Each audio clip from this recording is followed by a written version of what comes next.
Sir, കേരളത്തിൻ്റെ ധനസ്ഥിതി മെച്ചപ്പെടാനുള്ള കാരണം തനത് നികുതിയേതര വരുമാനം വർദ്ധിപ്പിക്കുന്നതിലുണ്ടായ നേട്ടമാണ്. 2011-12 മുതൽ 15-16 വരെയും 16-17 മുതൽ 20-21 വരെയുമുള്ള മുൻകാലത്തെ അവസ്ഥയുമായി 21-22, 22-25 വരെയുള്ള 24-25 വരെയുള്ള ഈ സർക്കാരിൻ്റെ കാലത്തെ കണക്കുകൾ താരതമ്യം ചെയ്താൽ ഇത് വ്യക്തമാവും.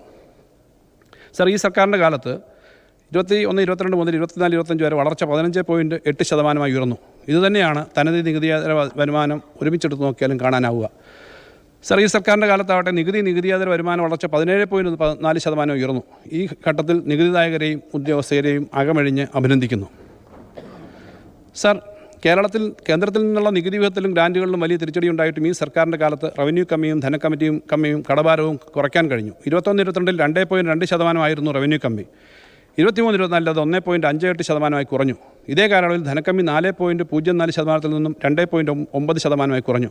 പൊതുകടവും ആഭ്യന്തര ഉൽപ്പാദനവും തമ്മിലുള്ള അനുപാതം 21-22 35.92% ആയിരുന്നത് 23-24 34.2% കുറഞ്ഞു. സർ, തനത് നികുതി വരുമാനം വർദ്ധിപ്പിച്ചിട്ടും അനാവശ്യ ചെലവുകൾ ഒഴിവാക്കിയും മറ്റ് ചെലവുകൾ മുൻഗണനാക്രമത്തിൽ നിർവഹിച്ചും നാം പിടിച്ചു നിൽക്കുകയാണ്. 21-22 സംസ്ഥാനത്തിൻ്റെ തനത് നികുതി വരുമാനം SOTR 47,660 കോടി രൂപ ആയിരുന്നത് 24-25 സാമ്പത്തിക വർഷം കഴിയുമ്പോഴേക്കും 81,000 കോടി രൂപയായി വർദ്ധിപ്പിക്കാൻ കഴിയും. 4 വർഷം കൊണ്ട് 70% വർധനവാണ് ഉണ്ടാവുക. കേരളത്തിൻ്റെ തനത് വരുമാനം നികുതിയും നികുതിയേതരവും 54,988 കോടിയിൽ നിന്നും 1,03,240 കോടിയായി വർദ്ധിക്കുകയാണ്. സർ, സംസ്ഥാനത്തിൻ്റെ കേന്ദ്ര വിഭവ കൈമാറ്റത്തിൽ നിന്നും വർഷം 50,000 കോടി രൂപയിലധികം വെട്ടിക്കുറവ് വരുത്തിയിട്ടും നമ്മുടെ ചെലവ് വർദ്ധിപ്പിക്കാനായത് തനത് വരുമാനത്തിൽ കൈവരിക്കാൻ കഴിഞ്ഞ വർധനവിലൂടെയാണ് എന്ന് അഭിമാനപൂർവ്വം പറയാൻ കഴിയും. സർ, മൂലധന ചെലവ് ഈ സർക്കാരിൻ്റെ 3 വർഷക്കാലത്തെ ബജറ്റ് വഴിയുള്ള മൂലധന ചെലവ് 41,772 കോടിയാണ്. മുൻ സർക്കാരിൻ്റെ 5 വർഷക്കാലത്തെ മൂലധന ചെലവ് 47,650 കോടിയായിരുന്നു. എന്നാൽ 2011-14 സർക്കാരിൻ്റെ മൂലധന ചെലവ് 24,505 കോടി രൂപയായിരുന്നു. യഥാർത്ഥ മൂലധന ചെലവ് എഫക്റ്റീവ് ക്യാപിറ്റൽ എക്സ്പെൻഡിച്ചർ. സർ, ബജറ്റിൽ പറയുന്ന മൂലധന ചെലവിന് പുറമെ തദ്ദേശ സ്ഥാപനങ്ങൾ ഉൾപ്പെടെ നടത്തുന്ന മൂലധന ചെലവ് കൂടി കണക്കാക്കിയാൽ ലഭിക്കുന്ന യഥാർത്ഥ മൂലധന ചെലവ് 2022-23, 23-24 വർഷങ്ങളിൽ യഥാക്രമം 21,635 കോടിയും 20,699 കോടിയും ആയിരുന്നു. നടപ്പ് വർഷം യഥാർത്ഥ മൂലധന ചെലവ് വീണ്ടും ഉയരും.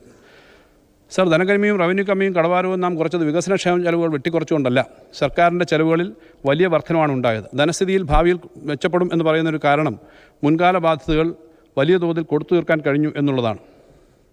സർ, കിഫ്ബിയുടെയും പെൻഷൻ കമ്പനിയുടെയും പബ്ലിക് അക്കൗണ്ടിലെയും മുൻകാല ബാധ്യതകൾ കേരളത്തിൻ്റെ വായ്പാപരിധിയിൽ നിന്നും വെട്ടിക്കുറച്ചു.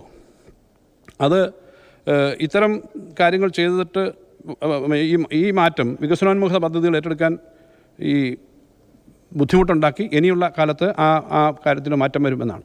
സർ, കിഫ്ബി പരീക്ഷണത്തെ റദ്ദ് ചെയ്യുന്ന സമീപനമാണ് കേന്ദ്ര സർക്കാർ സ്വീകരിച്ചത്. ബജറ്റിന് പുറത്ത് വായ്പ എടുത്ത് ഏറ്റെടുക്കാമെന്ന് കരുതിയ മുഴുവൻ കിഫ്ബി വികസന പ്രൊജക്റ്റുകളുടെയും ഭാരം ഇപ്പോൾ സംസ്ഥാനത്തിൻ്റെ ബജറ്റിൽ നിന്നാണ് നൽകുന്നത്. ഇക്കാര്യത്തിൽ സുപ്രീം കോടതി തീരുമാനം കേരളത്തിന് അനുകൂലമാവുകയോ കേന്ദ്ര നിലപാട് മാറ്റുകയോ ചെയ്താൽ ഏറെ സഹായകരമാവും. സർ, ഉറച്ച ചുവടുവെപ്പുകളുമായി സർക്കാർ മുന്നോട്ട്. സർ, സംസ്ഥാനത്ത് സാമ്പത്തിക ഞെരുക്കത്തിൻ്റെ പശ്ചാത്തലത്തിലും ചെലവുകൾക്ക് യാതൊരു കുറവും വരുത്താൻ സർക്കാർ തയ്യാറായിട്ടില്ല.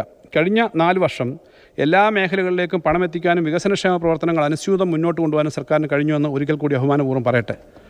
സർ, കോവിഡ് പ്രതിരോധവും പ്രളയ പുനരധിവാസവും വൻകിട പദ്ധതികളുടെ നടത്തിപ്പ് ഉൾപ്പെടെ നിർവഹിച്ച ഏറ്റവും അധികം ചെലവുകൾ ഏറ്റെടുത്ത ഒന്നാം പിണറായി സർക്കാരിൻ്റെ ശരാശരി വാർഷിക ചെലവ് 1.17 ലക്ഷം കോടി രൂപയായിരുന്നു. സർ, എന്നാൽ രണ്ടാം പിണറായി സർക്കാരിൻ്റെ ശരാശരി വാർഷിക ചെലവ് 1.64 ലക്ഷം കോടി രൂപയാണ്. ചെലവുകൾ വെട്ടിക്കുറയ്ക്കുകയല്ല, 40% വർദ്ധിപ്പിക്കുകയാണ് ഈ സർക്കാരിൻ്റെ കാലയളവിൽ ചെയ്തത് എന്ന് അഭിമാനകരമാണ്. സർ, ഏകദേശം 50,000 കോടി രൂപയുടെ വർധനമാണ് സർക്കാരിൻ്റെ ശരാശരി വാർഷിക ചെലവിൽ നമുക്ക് സൃഷ്ടിക്കാനായത്.